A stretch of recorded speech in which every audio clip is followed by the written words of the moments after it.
Five Nights at Freddy's 2 releases in less than a month. Not the game, I'm talking about the movie. And from the trailers we have, as well as some new casting info, I think I might know what's gonna happen in this movie, and I want to talk about it. Now, the movie isn't out yet, so I don't really have any spoilers to give, but I guess if you want to go into the movie completely blind, why'd you click on the video? I'm making my plot prediction based on info we have about the castings, what's shown in the trailers, and whatever clips have been released. So, talk about the elephant in the room. So, Freddy Carter was casted in Five Nights at Freddy's 2, and we weren't sure who he was playing. There was a little clip of him shown at a convention, which there is a little video of, but it hasn't been officially released online. And from the second I saw this, I immediately was thinking, who is this sinister man with this haircut and this purple shirt? My brain immediately jumped to Micheal Afton. Now, this was a very controversial thing for me to say, apparently, because a lot of people don't like the idea of there being two separate Mikes in the movies, but it seems like my assumption might have been right because we got an official confirmation from Getty Images that this character's name is Micheal. And I seriously doubt he's going to be playing an original character named Micheal, especially because he seems to be the individual watching over the pizzeria. He's got a security badge on, he's letting people inside the building, he's very, very well informed about the place. So we've put all of our factors together. His name is Micheal, he knows a lot about Freddy's, he's wearing a purple shirt, he's clearly tied to Freddy's, he's a security guard. This is definitely Micheal Afton, okay? And a lot of people are freaking out over the fact that Mike Schmidt and Micheal Afton are not the same character in the movies, and I really want to explain why I like it personally, and I think this could actually be a very good decision. One that's definitely dicey and is very contradictory of what a lot of people assumed about the lore, but when you ignore the fact that there's two people with the same name, I think there's a great reason why this is the right way to adapt the character of Micheal Afton. And although this decision may seem weird at first, I genuinely do see the vision with it, and I want to explain. And I'm not just trying to be contrarian, I do genuinely like this idea, and I think Freddy Carter is really great casting. Even just from the short clip we've seen, I think he represents something that I don't see people talk about a lot with the character, and I think is probably the most interesting part about him. And that's that he is sinister in this clip. He comes off as a freaking weirdo. And it gives me very similar vibes to that ending cutscene of Sister Location. And what we know about Micheal Afton in Sister Location comes off very different compared to what we know about Mike Schmidt in the movie. The way Micheal Afton is portrayed in Sister Location is actually pretty similar to how Vanessa works in the first movie. She obeyed her dad, albeit for much different reasons than Micheal did. She probably did it out of fear rather than actually wanting to listen to him. But still, it's very clear that William has his kids help him with his dirty work. Mike Schmidt in these movies didn't even know who William Afton is. The only reason he cared about William Afton is because William Afton killed his brother, which is kind of an inverse of Micheal Afton in the games. Father, it's me, Micheal. I did it. I found it. It was right where you said it would be. They thought I was you. And I found her. I put her back together, just like you asked me to. She's free now. There is only one thing left for me to do now. I'm going to come find you. In the games, Micheal clearly is very close to his dad, at least emotionally, following his orders to go down to the Sister Location facility after he was spring-locked. And in complete opposite fashion to how Michael's brother died in the movie, Micheal Afton killed his own brother.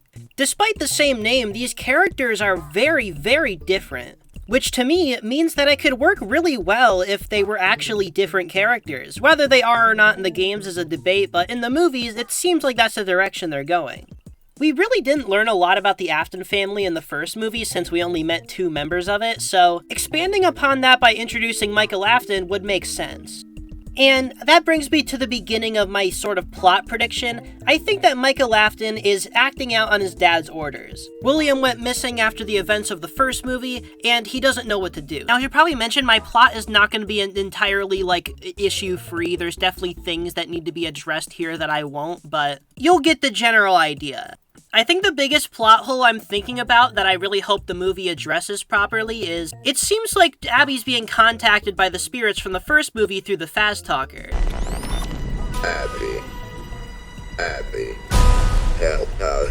And that's clearly going to be what leads her to the FNAF 2 pizzeria, but that has to mean that the withered animatronics and the FNAF 1 animatronics are 100% the same things in the movie, which, you know, there's a design change there, but whatever, you know? The main thing I'm thinking of is who took them from the FNAF 1 location to the FNAF 2 location. Well, I think potentially Micheal could have done it.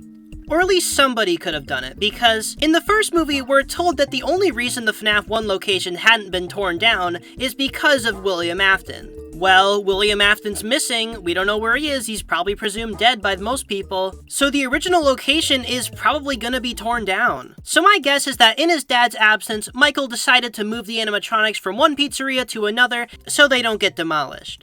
And obviously, Afton's corpse and the Spring Bonnie suit are definitely still in the building, but Micheal probably either doesn't know that or can't get in because the spirits locked the door. So we'll just ignore that for now. I have a way to address it later. So now Micheal's watching over the pizzeria, making illegal tours and stuff, letting people go through it because he's bored. And he's probably sacrificing people to the puppet or something. Now, I'm not sure exactly how Michael's relationship with the animatronics is going to be, but my guess is that they probably don't harm him for one reason or another, probably something similar to why the animatronics didn't harm William initially in the first movie. Now, I think the main villain of this movie is going to be the puppet, who is obviously very angry and vengefully trying to kill the entire town, which we actually hear a line of Micheal addressing in the trailer. Half of this town will be dead by morning. At least that definitely sounds like how he sounded in the clip we have of him. Welcome to Freddy's. That's why you're here, isn't it? The restaurant had a lot of unique features. Like the marionette. You did your homework. Half of this town will be dead by morning. Now, I'm not sure exactly what Michael's, whole thing with the puppet is, but considering the people who break into the pizzeria both definitely get killed, and he seems to be the one letting them break into the pizzeria, and the fact that he lives to the point in the movie where the toy animatronics break out, my guess is that Micheal probably is working with the puppet in some way, as some sort of benevolent servant. Maybe he's the kid Charlie's holding in this flashback scene. Is benevolent the right word? No, it's not. I don't know, friggin' sinister. Yeah, sinister servant. That sounds good. Actually, based on this teaser they posted, I feel like Lisa or McKenna Grace's character is probably gonna end up getting possessed or something, because I don't know what's going on here, but she encounters the puppet, and we haven't seen much else of her after that. So, I don't know. This teaser's very, very strange to me. I don't think this would be Vanessa. And this looks like a blonde woman whose face has been messed up by being possessed by the puppet. That's what I'm seeing here. Anyway, he's definitely in on whatever the puppet is planning. And I'm sure we're going to get lots of good lore about the Aftons through him and Vanessa. I actually have a theory that Vanessa is gonna, help William kill Charlie as a kid, because William, forced Vanessa to do stuff as a kid and traumatized her. I think that might be what happens, because we see this scene, and I don't know. I just get the vibe that maybe the puppet's particularly upset with Vanessa. And that would also be a good way to tie the main antagonist of the movie to all the flashback scenes with William. So now Abby's friends, aka the original animatronics, lure her to the pizzeria, and instead of finding her friends there initially, she finds the toy animatronics, who probably convince her to let them leave the pizzeria, where then the animatronics will go on their killing spree. So now while Abby has taken the animatronics out of the pizzeria, unaware of what she's just done, Mike and Vanessa go looking for her at the pizzeria. Then Toy Freddy hits Fast, Toy Bonnie starts going around killing people in houses, Toy Chica goes to a school for some reason. And I'm gonna be honest, it's really hard to discern the order of events, but there are definitely events, so I guess I'm just gonna try to, say what happens in the main portion of the movie, because I can kind of gather how it ends. I have no idea how we get there, though. But Mike and Vanessa will probably find out about Abby being missing. Mike's gonna get into contact with Henry, and then you saw that in the trailer. Henry's gonna give him all the lore. But then Mike tells Henry that he believed that his sister is in the pizzeria, so then he goes there. So then Mike and Vanessa go to the pizzeria and they see Micheal Afton, and she's like, oh yeah, I know who that guy is, man, he smells bad. So they question Micheal about Abby, and he's like, oh, well, the toy animatronics are already loose, half this town's gonna be dead by morning, you better go stop them. Mike and Vanessa probably rescue Abby in the school, try to take Abby home to safety, then Toy Freddy breaks in, then something happens with that. But then we get back to the pizzeria, and, the withered animatronics begin waking up, and Mike's gotta use the Freddy mask, he's gotta hack the computer, Balloon Boy's gonna hack his computer. I have no idea what Michael's doing at this point. My best guess is that they're investigating on the computers for ways to stop the toy animatronics. A lot of fun animatronic action happens. And I think by the ending of the movie, Henry's probably going to be the one to convince the puppet to stop, since I think they're going to find out eventually that the puppet's the one commanding the toy animatronics, and Henry's going to communicate with his daughter, and then they're going to probably kill the toy animatronics in some way. I'm really hoping for a scene where the corrupted toy animatronics who are trying to kill people end up getting fought by the withered animatronics, and it's like a big fight scene. I really want that to happen. I don't even mean that ironically. Like, I want this to be like the ending of the Twisted Ones novel.